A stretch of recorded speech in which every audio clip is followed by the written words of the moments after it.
Hi, everyone, and welcome to the Dance Teacher Pep Talk. I am your host, Amanda, and I am so glad you are here. This is a space for dance teachers and anyone interested in teaching dance who is looking for motivation and fresh ideas.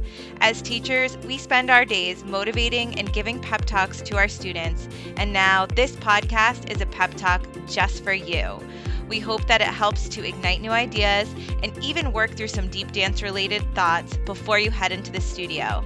Thank you for your support, and now let's get into today's episode. Hi, everybody, and happy Tuesday. For so many of you, this might be your first week back to dance. We just had Labor Day yesterday, and now so many of us are heading back into the studio. And so I just wanted to send you all so much love and so much energy as you begin your new dance year. And it is such an exciting time. I feel we've been really talking about this so much on the podcast, and really just take that time to soak up that excitement, even the excitement that comes from your students, because there's this back to dance energy where everybody is just so ready to move, ready to learn, and ready to grow. And it is just such a beautiful time. So make sure you're taking the time to really just appreciate and soak in all that energy. Today's episode, I am going to give a little disclaimer on because these are recommendations that I have and that I do myself. None of this is sponsored. And it's one of those episodes where I just would love if you could take what you like and leave what you don't like. Because, like I said, these are just things that I do that I found helpful and maybe in turn will also help you as you continue through your dance year. And even if you aren't a dance teacher, some of these tips are just important general life tips of how to improve your day to day. I was really inspired to do today's podcast after my first night back of rehearsals, which was last week. And, I felt great. Everything was going awesome. I felt just like my regular normal self. And I will also say that I consider myself to be quite an active person. Outside of dance, I always make sure that I'm getting my daily movement in, whether it's walking, Pilates, yoga, even like YouTube fitness workouts, anything like that. I really try to do, and I do it because it makes me feel good. I definitely notice a difference on the days that I don't incorporate movement for myself. And so, prefacing all of this with, I feel like I'm quite an active person, even taking away the dance hours that I do. So, first night back, everything was going great. I felt really good. And then the next morning came, and I felt like I was just hit with soreness, tightness, even my voice, my throat was raspy, my limbs felt super heavy. I felt lethargic. I felt like awful. Like I just felt like it totally wrecked me that first night back. And it was 5 hours. It was 3:30 to 8:30, my typical schedule. And I was thinking to myself, what just happened? Now, I know that I haven't been teaching dance super actively since my summer intensives, summer programs. I've had a couple scattered classes here and there that I've taught through the month of August, but like that one night of rehearsals, it just blew my mind that that was how my body felt afterwards. I kind of almost equated it to the competition hangover. I don't know if any of you have heard of that or have experienced it. And it's all in good fun that I feel that term was coined, but it's seriously like, okay, you're in a dark cave for 3 to 4 days and it's long hours. You sometimes get to see the sunlight here and there, but you are literally fueled on coffees and venue food that doesn't always agree with you. And then after that weekend, that Monday, it always like hits me. And I talk to my friends and colleagues about this too, but I feel like so many people like similarly feel this way of this like, wow, what just happened? And it's a competition weekend that also feels somehow like a competition week. So I just want to give a big shout out to and big kudos to all the competition judges who literally sit through that entire weekend of that and are giving feedback and are working through that, because I can imagine that you may also feel a similar effect. I also think it has to do probably with like the adrenaline that we feel with competition, because I don't know about you, but when my pieces are about to go on stage, I literally feel like I do the dance in my body without necessarily like moving too big, or you might see me like swaying in my chair, but I feel like all of my muscles firing. I feel the nerves for the dancers. I feel this like excitement for the dancers. And this is happening like every hour, every so often when a piece goes on. So you're talking like a high, high, and then low, low, and then boom, Monday. It's just like this big crash. So I was shocked that I felt this same way after one night of rehearsals. And so I looked at this and I thought, you know what? Other people out there probably relate to this too. And I think it's really, really important that we check in with ourselves as we start this new season about making recovery plans for ourselves, or making goals that align with recovery so that we can have a strong and safe and aligned year for us. So I always mention to my dancers, dance is our art, and our tool for that art is our body. We use our bodies to move in the space. It's our medium. So just like a sketch artist has a pencil, we have our bodies. And when we are not taking care of that, our tool weakens, our tool starts to have issues, and we can't produce our art the way that we want to so effectively. And so as dance teachers, we are dancers too.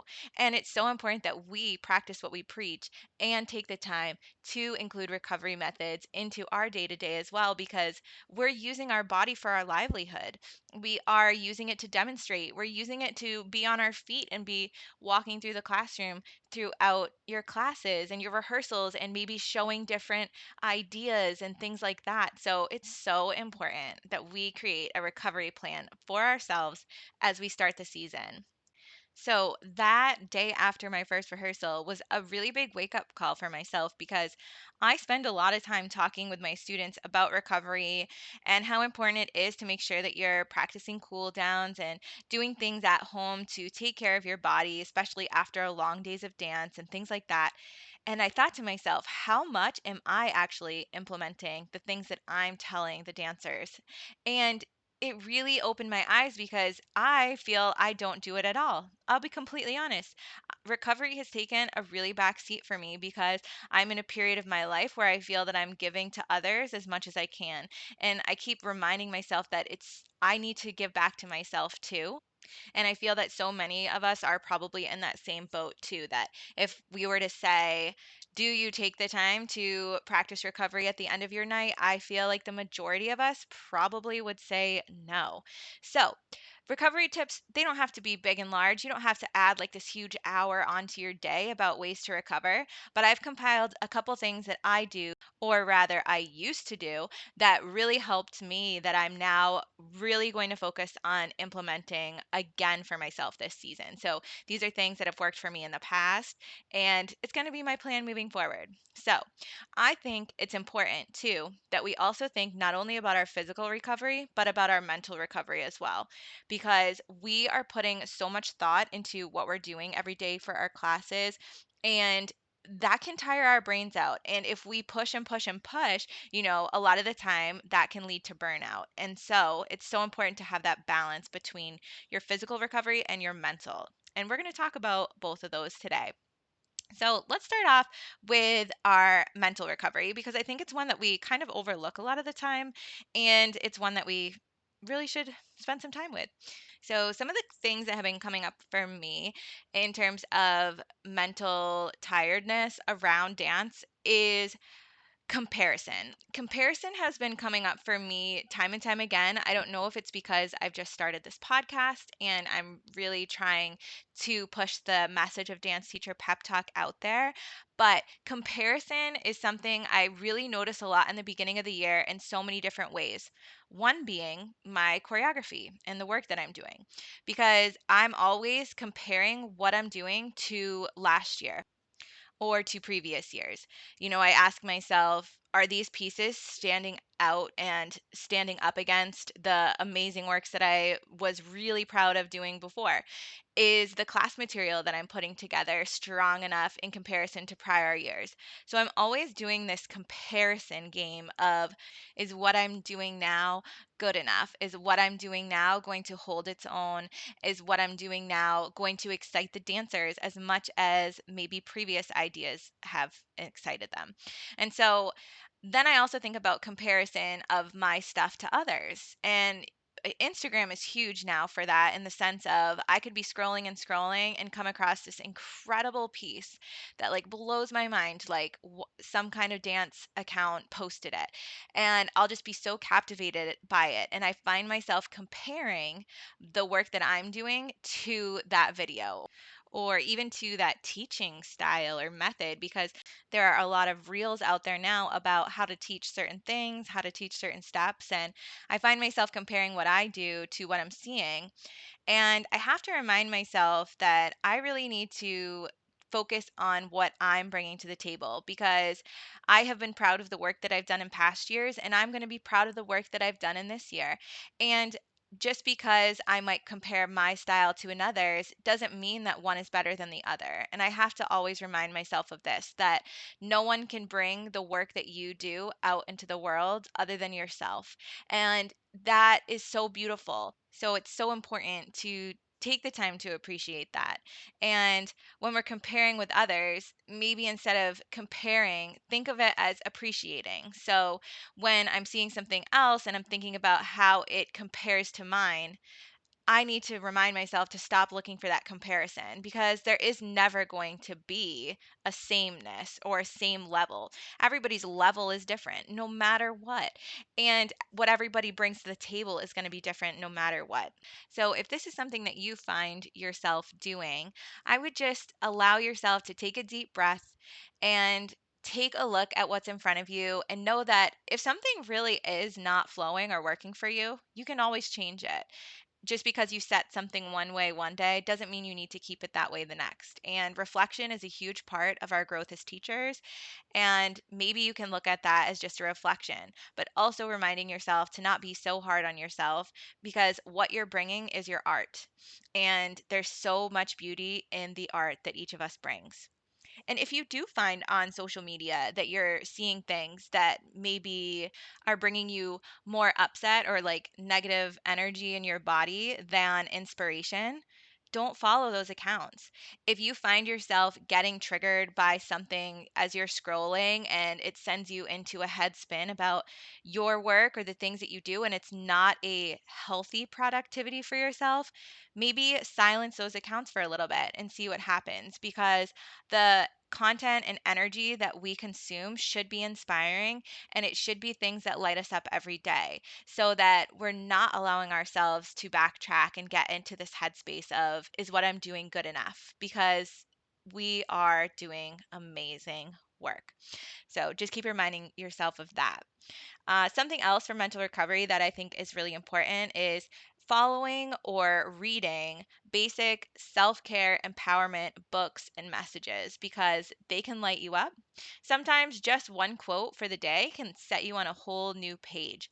So, one of my goals going into this season is I want to try to read 10 pages a day of an inspiring and self empowerment nonfiction book, because I think one, it'll be really good for me and my mindset. And two, it'll spark some new ideas about ways that I can approach things with my students in class. So if you want to try that out, I would highly recommend it too. Or maybe even starting to follow accounts on social media that bring you so much joy, even if it's just accounts that have beautiful pictures and beautiful videos. Adding that into your feed every day is going to just bring you that nice, beautiful spark of energy. So now we're going to move into some tips for physical recovery. And this is one that we usually know well, because a lot of the time we are suggesting it to our students. But again, as I mentioned, how much of the time are you actually doing these ideas as well? Because I told you in full honesty that I haven't been doing these things, and that is going to change this year because of how I felt after night one of rehearsal. So, giving back to our body, that is our tool, is so, so important. Things like foam rolling, baths, whether they're cold plunge baths or Epsom salt baths. I even like using smaller, like trigger point bounce balls, like a super bounce ball for specific areas in recovery. I also have this one ball that I really love, and it is the Dr. Cohen's AccuBall, Cohen. I just picked mine up at CVS, but it is a spiky kind of ball that you can actually heat in the microwave or boil in water. And so it has kind of like a heat added to the acupressure, which can be really nice. I know that it can be expensive, but from time to time, if you can include body work or massage or other holistic therapies into your, even if you're doing it like once a month or once every 3 months or something like that, that can be super nice to add to your recovery plan. Um, Keeping in mind too that as teachers, a lot of the time we may demonstrate an exercise and say like, okay, this is the demonstration of it on the right, even if we're not doing a full demonstration of it. Maybe we're sort of doing like somewhat of a demonstration, and say we do that on the right and then we say, okay, and then you'll do that again on the left. Think about like how many times you're doing that within the course of your class and then within the course of your night. And we can get really one-sided in the tensions in our body by only demonstrating something on one side and then not doing it as well on the other. So maybe checking in with yourself about that. And if, say, you demonstrate one exercise on the right, maybe the next exercise you do, you demonstrate it on the left. And maybe that might be actually kind of a cool idea to get the dancers working in that like oppositional effect where maybe you do something right first and then left, and then the next exercise you do left first and then right. I mean, I don't know, just some kind of ideas to work the balances different within the body.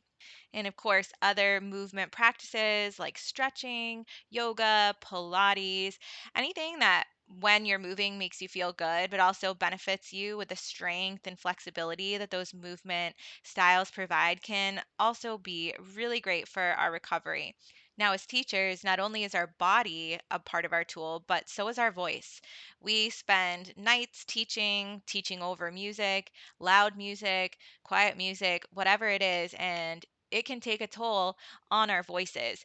So, making sure that we're taking the time to recover that is really important as well. Because I know, like I said, after that first night of rehearsals, my voice was already raspy the next day. And I just was so surprised by that. So, for me, something that really helps is drinking tea, drinking warm water with lemon, things that just soothe and heal my voice at the end of the day or in the start of the next day, even. So maybe you have some tips about ways to keep your voice recovered and strong through the season. And if you do, I'd love to hear about that over on the Dance Teacher Pep Talk Instagram.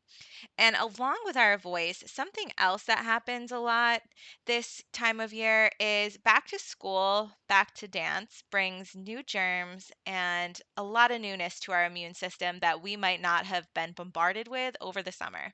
So I know for me, in my immune system, it's really important for me to continue taking my vitamins, to be eating nourishing foods and drinking, staying hydrated, things like that, just to keep my system as strong as it can as we're being bombarded with all of this newness.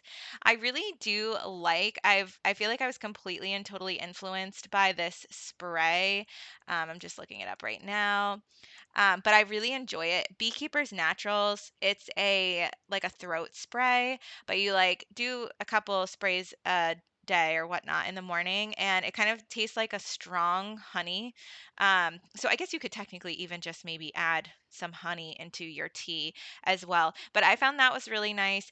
I also like elderberry supplements. If I'm feeling like something coming on, you can get like little elderberry tabs. I know that that can be good as well outside of the vitamins that you do. And again, none of this is sponsored and none of this is like, you need to do this. It's more like things that have helped me that maybe would help you. So you can try it or leave it. Those are just some ideas about how to protect and maintain our immunity through this start of the dance year. The other part about our dance nights that can be so tough is we are teaching some of us like 5 hour stretches, 6 hour stretches, depending on what your schedule is. And it can take a lot on the body for us to be maintaining our physical activity for that amount of time. And so for me, it's really important that when I head into the studio, I'm heading in prepared and stocked for the night ahead because there's nothing like feeling super hungry while you're teaching or feeling super thirsty.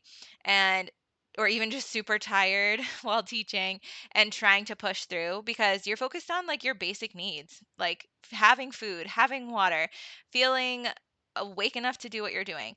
Those basic needs we really need to make sure that we're taking care of. And depending on your studio's policy about food and drink, some things that have really helped me because I'm not really able to sit down and have a full dinner meal during my night of classes, but I need to have something to maintain my energy. So for me, things that have helped include like bringing protein shakes or like really nice smoothies in with me, snack bars, things that are easy to grab and like easy to eat, even if it's like quickly in between two classes or things like that. Um, Making sure that I'm fueling myself for my night. And another thing that I've started incorporating into my night with hydration is adding electrolytes. And I know this is kind of like, I feel like it's like a big buzz thing right now is adding electrolytes in. And the ones that I really love is Element, LMNT.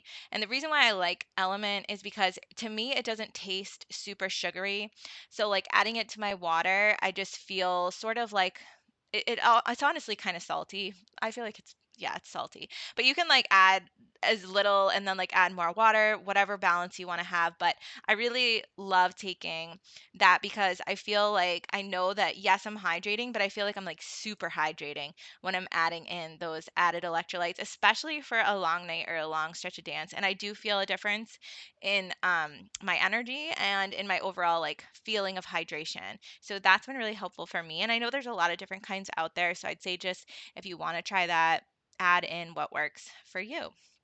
And the other difference too between like electrolyte powder like an element is it's not like the same as like a Gatorade. Like a Gatorade, there's I feel like a lot of different additives and things in them. So elements tend to not have all of that. It's one that I just really enjoy and I like to have. So there is that. And I've also heard coconut water can be good too. The other thing that I do too, and I've just started adding this in, so I can't say for sure if I notice a huge difference yet, but I used to do this, is I added collagen peptides into either my smoothies or my morning coffee.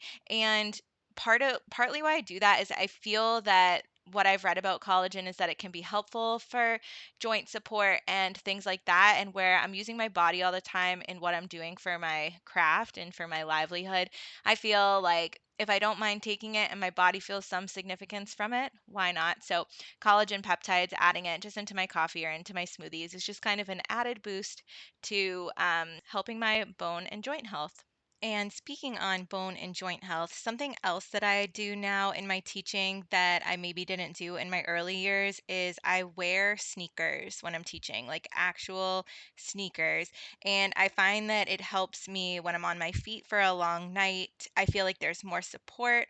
And the sneakers that I love to wear are the Nike Flex series. I've also used, I feel like Nike Air, but I don't know if those are around anymore. I've also heard great things about Skechers and Adidas Cloud Foam sneakers. I have never used those, but I've heard good things. I've also heard good things about Brooks sneakers, but I don't know much about their flexibility or use in a dance setting. Now, another thing to talk about is coffee on your way in. And depending on how your system takes it, like some people really need that coffee or that tea heading into work. If you're able to do that and sleep through the night afterwards, like if caffeine doesn't affect you that much, maybe go for that. I used to be able to do that, but not so much anymore. And if I am going in and I feel like I need a tea might be helpful. And if you're not like necessarily looking for that caffeine content, but like wanting a tea, I am totally going to mess this pronunciation up, but I really enjoy rooibos tea. It's like a red tea, but there's no caffeine in it. And I don't know, there's something about it that going into teaching, it's really a really nice add to my drive into work. So you could incorporate that if you want to give that a try. It's definitely more of like a tea taste, not like a herbal taste. So depending on what kind of teas you like, there is that as well. And also, while you're at home, making your space and your environment help your recovery. Whether you enjoy aromatherapy or essential oils or candles, soft music playing, something that creates like almost like the spa or calm vibe at home can really help our recovery as well, in the sense of like calming down our nervous system, calming down our mind, getting our body to be able to relax into a recovered space.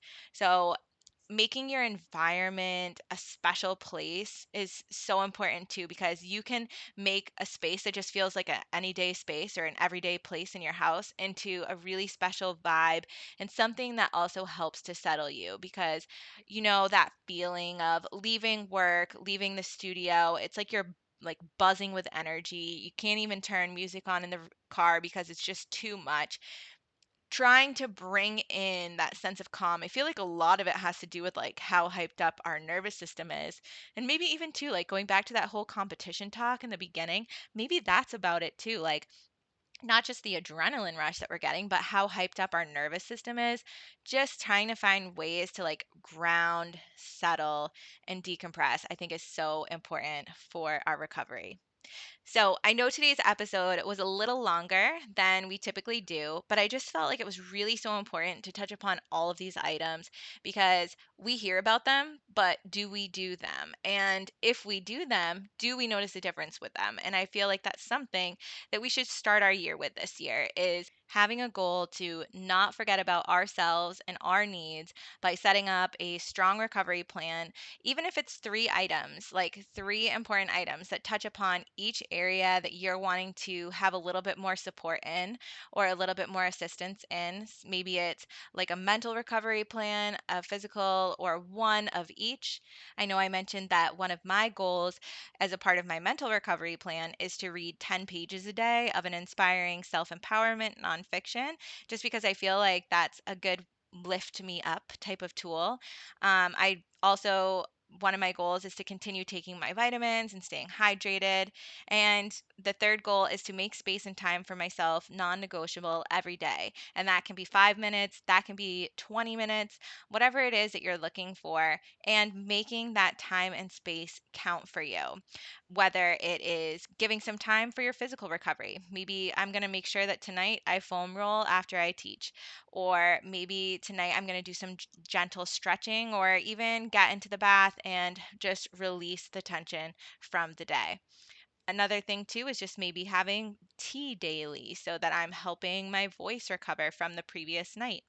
There are so many ways you can do it, and you can take really small things and make big changes from those small things.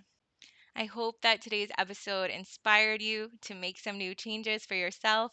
And I hope that your back to dance is going smoothly and beautifully, and that you just are so full of joy and all that is the start of this season. If you are looking for more content, ideas that you can bring into the classroom, and fresh energy, make sure that you're following us on our Instagram at Dance Teacher Pep Talk, and we would love to see you there. We'd also love if you would share some of your ideas and tips there as well, so that fellow dance teachers can see other means of recovery and things that you do to help support yourself through this busy season. If you would like to rate or review today's podcast, we would so appreciate that on whichever platform you're listening to this on. And again, I hope that you have a beautiful day. I'm sending you so much love. And here is to an incredible new season ahead. Talk to you soon, everybody.